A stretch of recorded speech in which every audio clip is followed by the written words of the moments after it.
नमस्कार, मैं हूं अर्चना और आप देख रहे हैं प्राइम टीवी। वक्त है हमारी स्पेशल चर्चा का। संभल कई दिनों से चर्चा का केंद्र बना हुआ है। पिछले साल 24 नवंबर 2024 के बाद से ही संभल पर राजनीति होती जा रही है। अब एक बार फिर होली से पहले संभल सियासत का नया केंद्र बना। संभल के सीओ अनुज चौधरी के बयान के बाद मामले ने तूल पकड़ लिया। इसके बाद सियासत में हंगामा मच गया। खैर, तमाम हंगामे के बीच होली से पहले मस्जिद ढक दी गई। इसको लेकर बीजेपी आईटी सेल के सदस्य अमित मालवीय का भी ट्वीट आया। आज दशकों बाद संभल में मनाई गई होली ये दर्शाती है कि भाजपा ही हिंदू हितों की संरक्षक है। बता दें, एक समय था जब संभल सियासत से, सुर्खियों से दूर रहता था, लेकिन वही 24 नवंबर के बाद से ही लगातार संभल में सियासत होती जा रही है। बता दें कि इसको लेकर ये भी कहा जा रहा है कि संभल से ही इस बार 2027 का चुनाव भी साधा जा रहा है। साफ तौर पर यह कहना है कि 2027 को देखते हुए संभल में इस तरीके से सियासत की जा रही है। तो वही जो संभल कभी सुर्खियों से दूर रहता था, अब संभल रोज एक नए तरीके से को लेकर राजनीति गरमाती जा रही है। रोज नए तरीके से लेकर संभल सुर्खियों में आ जाता है। चाहे खुदाई का मामला हो, संभल में शाही जामा मस्जिद को लेकर जुड़ा विवाद हो, उसमें हरिहर मंदिर होने का दावा किया जाता हो, इसके बाद वहां पे बावड़ी का मिलना, फिर कूप का मिलना, उसके बाद फिर रोज नए इस संभल में होने के बाद जो जामा मस्जिद के बाद दंगे हुए, सर्वे को लेकर दंगे हुए, उसके बाद खुदाई का होना, रोजाना किसी ना किसी मुद्दे को लेकर संभल में अब सियासत गरमाती जा रही है। उसी को देखते हुए सियासतदानों ने भी संभल को इस बार खूब फुराया। हर चीज पे इस बार संभल पे जमकर सियासत की गई। इसके बाद होली को लेकर भी सियासत की गई। होली में पहले ये कहा जा रहा था कि संभल में होली पर मस्जिदों को ढका जाए, होली पर विवादित बयान भी दिए गए। इसके बाद एक एएसआई ने रिपोर्ट दायर की थी। वो बता दें कि मुस्लिम पक्ष की तरफ से ये याचिका दायर की गई थी कि शाही जामा मस्जिद पे पुताई रंगाई करा जाए, क्योंकि रमज़ान का महीना है और ऐसे में रंगाई पुताई कराना जारी है।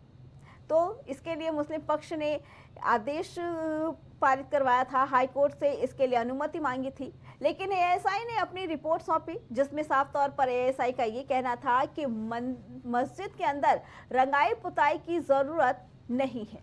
लेकिन वही हाई कोर्ट का फैसला आया कि मस्जिद के अंदर कुछ भी कराने की जरूरत नहीं है, बाहरी दीवारों पे आप रंगाई पुताई करा सकते हैं। इसके बाद मस्जिद की रंगाई को लेकर भी सियासत हो गई।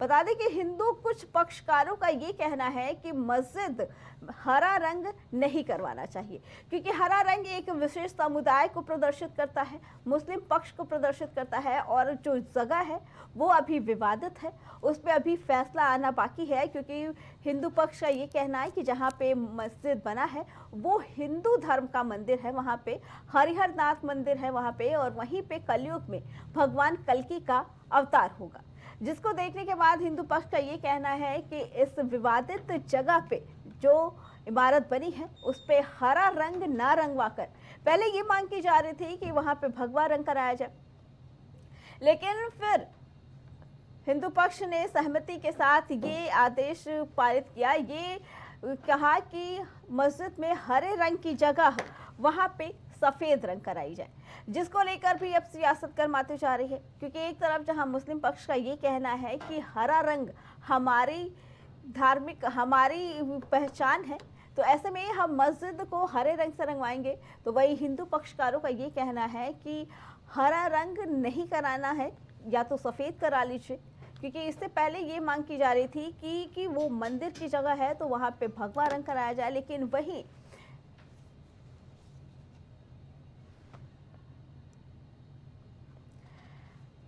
बता दें कि अब मस्जिद को लेकर, मस्जिद पे हरे रंग को लेकर भी सियासत गरमाती जा रही है।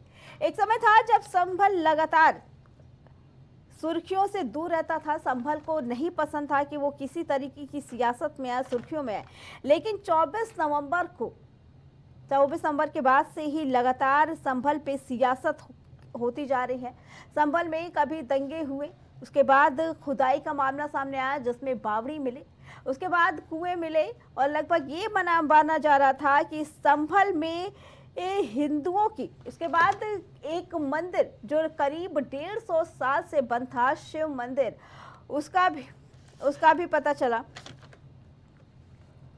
इसी पे आगे जानकारी देने के लिए हमारे साथ बीजेपी प्रवक्ता संतोष दुबे हमारे साथ जुड़ चुके हैं। संतोष जी, आपका हमारी इस चर्चा में स्वागत है।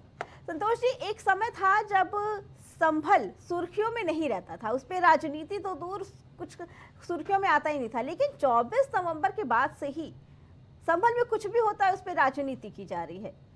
ऐसा क्यों? चाहे शाही जामा मस्जिद हुआ, खुदाई हुआ, और अब मस्जिद के रंग को लेकर भी उस पर सियासत की जा रही है।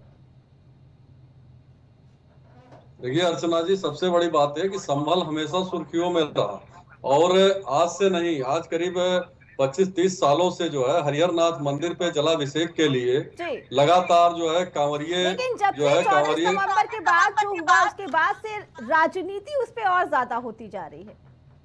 क्या है कि जब से सर्वे की बात आ गई है तब से जो है सारे पक्ष उस पे जो है अपनी जो है प्रतिक्रिया दे रहे हैं। लेकिन रही बात ये कि संभल की लड़ाई हिंदू पक्ष जो है आज से नहीं 2500 साल से कर रहा है। 2500 साल से वहाँ हरिहरनाथ मंदिर होने के जो है प्रमाण थे और उसके लिए जो है कई बार जलाभिषेक, कई बार कांवरियों ने जो है जलाभिषेक करने का प्रयास किया। सावन के महीने में अक्सर जो है ये प्रयास होता रहता था।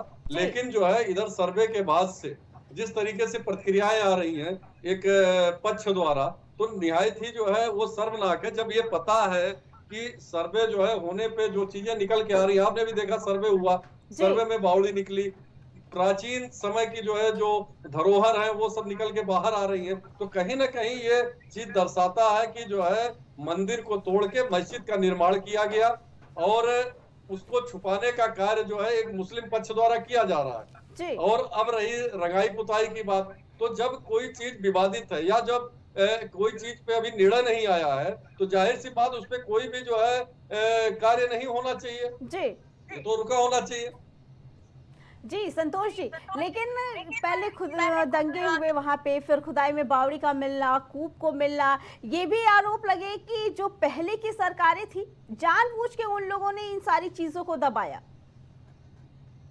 अगर दबाया ना होता तो ये चीजें बहुत पहले खुल जाती है। अच्छा, मैंने आपसे कहा ना कि 25 साल से जलाभिषेक का प्रयास हो रहा था और 25 साल जो ये सरकारें रही, चाहे वो समाजवादी पार्टी की सरकार रही हो, चाहे बहुजन समाज पार्टी की सरकार रही हो, केंद्र में हमारे साथ सपा प्रवक्ता मोहम्मद साजिद भी जुड़े हैं, लेकिन इन लोगों ने कभी भी जो है जलाभिषेक नहीं होने दिया। तो जाहिर सी बात ये मुद्दे को दबा के रखना चाहते हैं और अपने लिए उसका इस्तेमाल करते हैं।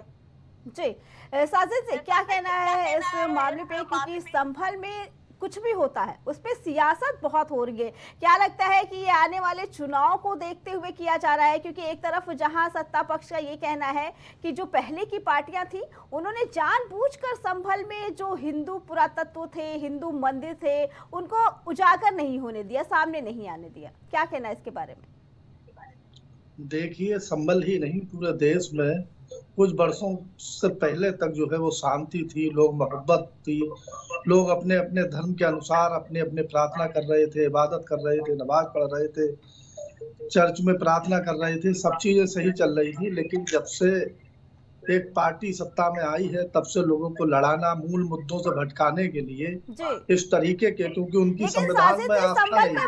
जब मंदिर तो दबे थे ना जो अब सामने आए हैं, देश में वर्शिप एक्ट लागू हो चुका है, या तो ये भारतीय जनता पार्टी को लोग, भारतीय जनता पार्टी की सरकार कहते हैं कि हमको संविधान में आस्था नहीं है, हमको लोकसभा के जो भी बिल पास होगा उसमें आस्था नहीं है।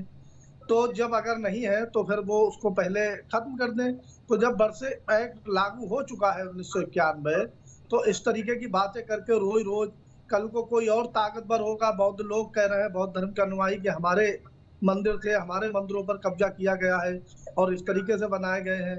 तमाम और जैन धर्म के लोगों ने अपना दावा ठोकना शुरू कर दिया है। तो मैं ये पूछना चाहता हूँ, क्या देश जो है वो धर्म स्थलों की तलाश के लिए देश की जनता ने सरकार चुनी है? सरकार का काम होता है लोगों को सुरक्षा, शिक्षा, चिकित्सा और जो है वो रोजगार समेत तमाम चीजों पर सरकार का फोकस होना चाहिए और उसकी प्राथमिकता होना चाहिए सुरक्षा, चिकित्सा, शिक्षा और रोजगार।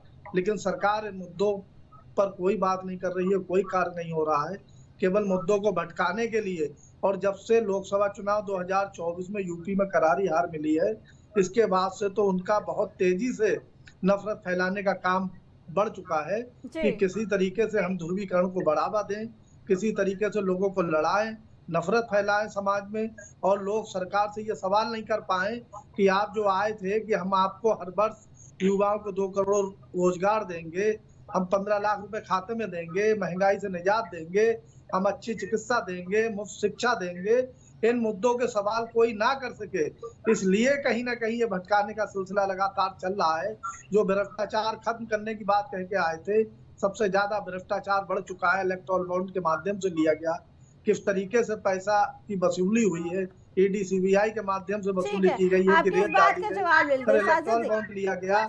चिकित्सा में हमारे देश की क्या हालत है, बेरोजगारी में हम दुनिया में 7वें नंबर पर हैं। संभल की बात करते हैं साजिद जी, संभल की, क्योंकि संभल में खुदाई हुई, बावड़ी मिला, कुएं मिले, एक मंदिर, शिव मंदिर जो 150 सालों से बंद था वो भी मिला। इसको आप ये तो नहीं कह सकते ना कि वो एकदम से था, वो चीजें थी, छुपी हुई थी। क्या कहना है संतोष जी इस पे? देखिए क्या है, इनसे जब आप पूछेंगे तो ये मुद्दे से भटकाने का काम करते हैं। अच्छा ये बताइए, जो बरसों पुराने प्राचीन मंदिर वहां मिल रहे हैं, उसको ढकने का काम किसने किया था, उसको दबाने का काम किसने किया था? क्या आपने देखा कि आज जो है 25-26 साल बाद वहां होली मनाई गई? क्या ये होली मनाने देते थे लोगों को? अगर ये सरकार ना आती तो क्या संभल के लोग होली मना पाते? जिस तरीके से जुलूस कल निकला और बिना एक ईटा चले और जुलूस शांतिपूर्ण जो है संपन्न हुआ, तो क्या ये ऐसा कभी हो पाता था वहां? तो ये सबसे बड़ी बात है कि माननीय योगी जी की सरकार जब से उत्तर प्रदेश में आई है, तब से हिंदुत्व का भी कार्य बढ़ा है, इस समाज में भी कार्य बढ़ा है, और सबसे बड़ी उत्तर प्रदेश का विकास भी हो रहा है, जिससे ये जितने विपक्षी दल है, चाहे समाजवादी पार्टी हो, चाहे कांग्रेस हो, इनके पेट में हमेशा दर्द होने लगता है कि क्योंकि इनका वोट बैंक खिसक रहा है, और वोट बैंक खिसकने की वजह से ये लगातार भारतीय जनता पार्टी पे जो है आरोप लगाते रहते हैं। जी संतोष जी, तो आपका साफ ये कहना है कि जिस तरीके से भाजपा जो मंदिर खुदाई हुई, बावड़ी निकला, मंदिर निकला, कुएं मिले, तो हमारी जो धरोहर है वो सामने आ रही है, लेकिन वही विपक्ष का कहना है कि लगातार इस पे राजनीति की जा रही है, क्योंकि आने वाले चुनाव को देखते हुए। आपका ये कहना है क्योंकि डर है विपक्ष को कि एक विशेष समुदाय का जो वोट बैंक है वो उनकी तरफ से खिसक सकता है। अर्चना जी देखिए, सबसे बड़ी बात यह है कि जब हम अपनी धरोहर को, जाहिर सी बात है कोई भी सरकार आती है, अगर हिंदुत्ववादी सरकार है तो निश्चित ही अपनी धरोहर, अपनी संस्कृति के रक्षा के लिए वो कार्य करेगी और उसको ढूंढेगी भी। तो अगर ऐसी स्थिति में अगर हम अपनी धरोहर को ढूंढ रहे हैं तो हम गलत क्या कर रहे हैं? और अगर वो चीजें निकल के आ रही हैं और उसको संरक्षित करने का काम किया जा रहा है, उसको जो है और जो है खोजने का काम किया जा रहा है, तो उसमें गलत क्या है? इन लोगों ने तो हमेशा दबा के रखा, हिंदुओं के मनोबल को तोड़ के रखा। संभल के अंदर हिंदू पूजा नहीं कर पाता था, संभल के अंदर हिंदू जो है होली नहीं मना पाता था, दिवाली नहीं मना पाता था। आज कम से कम खुलकर जो है वहां पे हिंदू लोग, हिंदू भाई अपना जो है दिवाली मना रहे हैं, होली मना रहे हैं, पूजा कर रहे हैं, अर्चना कर रहे हैं। तो आज कम से कम सांस्कृतिक विरासत को जिंदा करने का काम माननीय योगी जी ने किया है। तो जाहिर सी बात, इनको अपने वोट बैंक को खिसकते हुए डर लग रहा है, तो ये राजनीति तो करेंगे ही। जी साजिद जी, जवाब चाहेंगे इस बात का, क्योंकि जो मंदिर मिला वो भी कई सालों पुराना था, जो बावड़ी खुदाई में निकली वो भी काफी समय पुरानी थी। तो ऐसे में अगर हमारी धरोहर निकल रही है, जैसा बीजेपी की तरफ से प्रवक्ता का ये कहना है कि हम अगर मंदिरों को निकालें तो इसमें दिक्कत क्या है, फिर क्यों एक दूसरे पक्ष को, जब सपा की सरकार थी, क्यों नहीं ये चीजें उस समय सामने आई? देखिए, सरकार का काम धर्म स्थलों की तलाश करना नहीं होता है। मैं आपको ये पहले भी बता चुका हूँ। अगर कल को बौद्ध धर्म के अनुयायी अपने वो दावे ठोक रहे हैं तो फिर उनका भी काम कराइए। जैन धर्म के लोग अनुयायी जो है वो अपने धर्म का दावा ठोक रहे हैं, उनका भी सरकार काम कराने लगे। सरकार कहीं ना कहीं मुद्दों से भटकाने के लिए कर रही है। संभल की अमन परस्त जो लोग वहां के हिंदू भाई थे, उन्होंने आगे आकर बताया कि हमने इस मंदिर में, जो वहां पर लोगों ने बताया कि मंदिर गायब हो गया, उन्होंने कहा कि हम यहाँ पूजा करते थे, लेकिन कुछ वर्षों से हम चले गए हैं। इसके ताला और चाबी हमारे पास है, चाबी हमारे पास है, ताला हमने लगाया है। हम आके समय पर पूजा पाठ करते हैं और हमारे यहाँ धार्मिक स्थल पहले भी जिस तरीके से सुरक्षित थे वैसे ही आज है। हमेशा त्योहार मोहब्बत के साथ मनाया गया, चाहे होली हो या दिवाली हो, हमेशा और पूरे देश में मनाया गया है।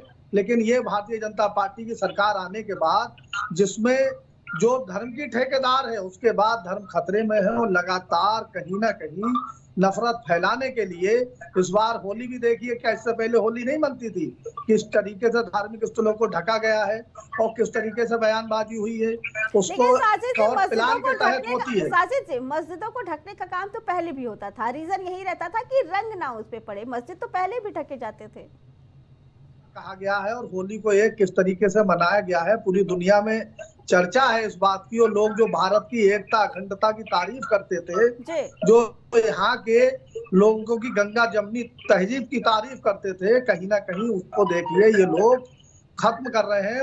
और जो भारतीय लोकतंत्र था, जो दुनिया का सबसे बड़ा संविधान है जिस देश का, और संविधान में इन लोगों की आस्था नहीं है और संविधान भी लगातार खत्म हो रहा है, लगातार उस पर ये अटैक कर रहे हैं। और कहीं ना कहीं देखिए ये देश की जो एकता, देखिए अर्चना जी सबसे बड़ी बात क्या कहना है जी? अर्चना जी सबसे बड़ी बात है कि जो हमारी राष्ट्रवादी संस्कृति है, जो हमारी सनातन संस्कृति है, जो हमारी धरोहर है, किस तरीके से डॉलर जो पिछली सरकारें जो बताइए डॉलर कहाँ पहुँच गया, जो 59 रुपए का था 86 87 रुपए का हो गया। साजिद जी आते हैं आपके पास, संतोष जी जवाब देते, क्योंकि संभल की बात हो रही है। आपने कहा कि भाजपा सौहार्द को बिगाड़ रही है, जवाब ले लेते हैं संतोष जी से। क्या कह रहे हैं संतोष जी? भारतीय जनता पार्टी जो भी हमारी संस्कृति धरोहर है, जो कहीं दबी है कुचली है, उसको निकालने का काम हम करेंगे। क्योंकि वर्षों से इनकी सरकारें रही, इन्होंने कभी नहीं खोजा कि भाई संभल में मंदिर है, चलो भाई उसको खोद देते पूजा करो। इन्होंने अगर ये प्रयास किया होता तो आज भारतीय जनता पार्टी को करने की जरूरत नहीं पड़ती। और भारतीय जनता पार्टी ने वहां रातों रात मंदिर नहीं बना दिया, वो मंदिर वर्षों पुराना है, प्राचीन है, और वो जब मिला है और उस पर पूजा अर्चना हो रही, तो इनके पेट में दर्द क्यों होता है विपक्ष को? और सबसे बड़ी बात है कि अगर हम अपनी सांस्कृतिक धरोहर की रक्षा नहीं कर पाए तो फिर ऐसी सरकार होने का फायदा क्या है?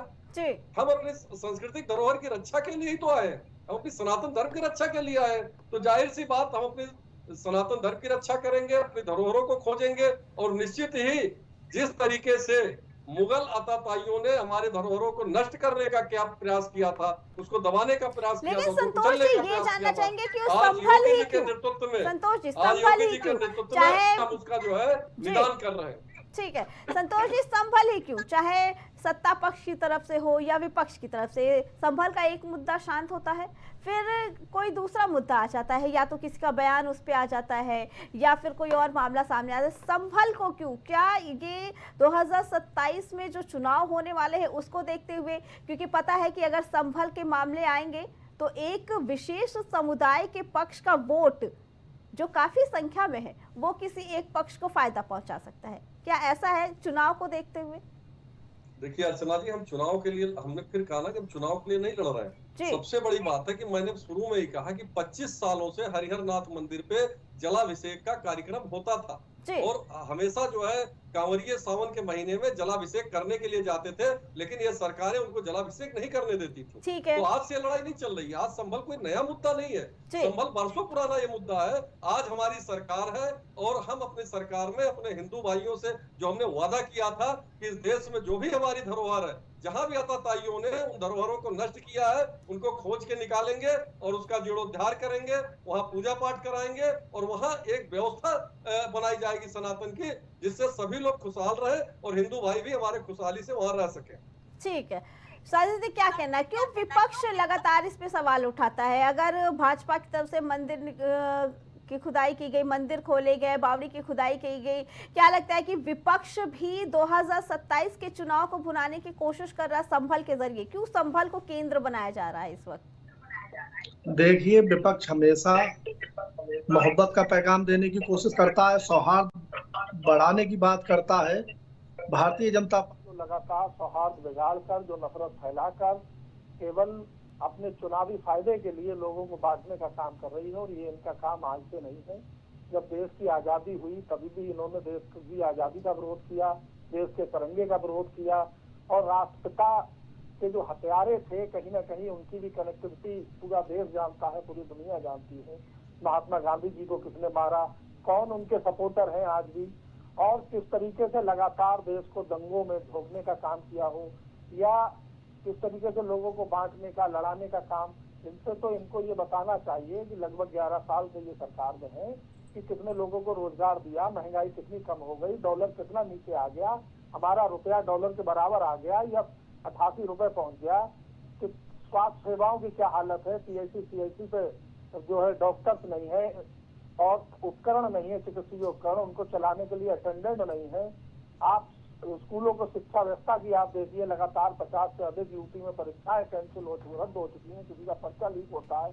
नीट का क्या हालत था कि लोगों के 720 में तो 720 नंबर तक थे, तो किस तरीके से परीक्षाएं करा रहे हैं। तो आप इनका जो सरकार का काम होता है मूलतः देश की जनता के लिए होता है और सबको देश के सौहार्द के लिए काम होता है, लेकिन ये पहली सरकार है जो नफरत बढ़ाने के लिए कार्य कर रही है। और देश में हमेशा होली मनाई गई है, देश में हमेशा ईद मनाई गई है, कोई आज पहली बार भारतीय जनता पार्टी की सरकार में। और अब तो ये सब चीजें होनी नहीं है, क्योंकि ये तो एक समाज के, बहुसंख्यक समाज के ठेकेदार बनने की कोशिश कर रहे थे। तो इनकी सरकार में जो खतरे में है, जब ये ठेकेदार हैं तो कहीं ना कहीं ये ठेकेदार या कुछ नहीं है, ये केवल नफरत बढ़ाने के लिए। ठीक है संतोष जी, ठीक है संतोष जी, एक आखिरी सवाल लेना चाहेंगे मुद्दे जी। आप किस देश के मामले में बोल रहे हैं? चाइना जमीन कब्जा कर रहा है, कहाँ है, बाहर क्यों नहीं कर रहे हैं? अमेरिका ने हथकड़ियां डालकर लोगों को भेजा, इनकी दोस्ती थी, बहुत हवन हुए थे हिंदुस्तान में, भाजपाइयों ने की है कि आपकी बात ट्रम्प सरकार क्यों वहां से आए हथकड़ियां डालकर, किस तरीके से टैरिफ लगाए जा रहे हैं। चलिए ठीक है साजिद जी, अब संतोष जी एक अधिक कर्ज हो गया, कर्ज कौन लेता है? ठीक है कर्ज वही आदमी लेता संतोष जी, है एक साजिद जी ठीक है, कमजोर हो। एक आखिरी सवाल लेना चाहेंगे संतोष जी। जो अमित मालवीय जी का बयान आया है, उन्होंने जो ट्वीट किया है कि दशकों बाद संभल में जिस तरीके से होली मनाई गई, उससे ये दिखाता है कि भाजपा हिंदू हितों के संरक्षक है।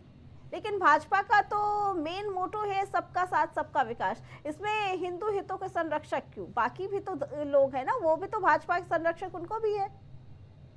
बिल्कुल आपने सही बात अमित मालवीय जी ने कहा है कि सबसे बड़ी बात यह है कि हम हिंदू के हितों के संरक्षक हैं, लेकिन साथ साथ हम सबका विकास और सबका जो है विश्वास भी हमको हासिल है। अगर सबका विश्वास और जो है नहीं हासिल होता तो आज हम कई बार से जो है सरकार में रिपीट हो रहे हम ना होते। रही बात हम उन लोगों के लिए, उनको हमसे दिक्कत है जो देशद्रोही हैं, जो आताताई हैं, जो है इस देश की संस्कृति और विरासत को नहीं मानते, हम उनके लिए जो है दिक्कत पैदा करते हैं। तो सबसे बड़ी बात हमें उनसे ये विनम्र निवेदन है कि आज भी मुख्य धारा में जो लोग आना चाहते हैं, जो भारतीय जनता पार्टी की जो राष्ट्रवादी सोच है, जो विकासवादी सोच है, इसके साथ जो भी रहेगा हम उसका विकास करेंगे। लेकिन जो लोग देशद्रोही टाइप के लोग हैं, जो है आतताई टाइप के लोग हैं, उनके खिलाफ है, तो निश्चित उनको आपको कष्ट होगा उनसे। ठीक है साजिद जी, संतोष जी, आप लोग का बहुत बहुत धन्यवाद। बता दें एक बार फिर से, संभल में लगातार सियासत होती नजर आ रही है। 24 नवंबर के बाद सर्वे की रिपोर्ट आने के बाद संभल में दंगे होना, संभल में बावड़ी का निकलना, संभल में कूप का निकलना, मंदिर का निकलना, और उसके बाद अब मस्जिद में रंगाई पुताई और रंग को लेकर भी सियासत लगातार जारी है। हमारी इस रिपोर्ट में फिलहाल इतना ही। बाकी खबरों के लिए बने रहे प्राइम टीवी के साथ।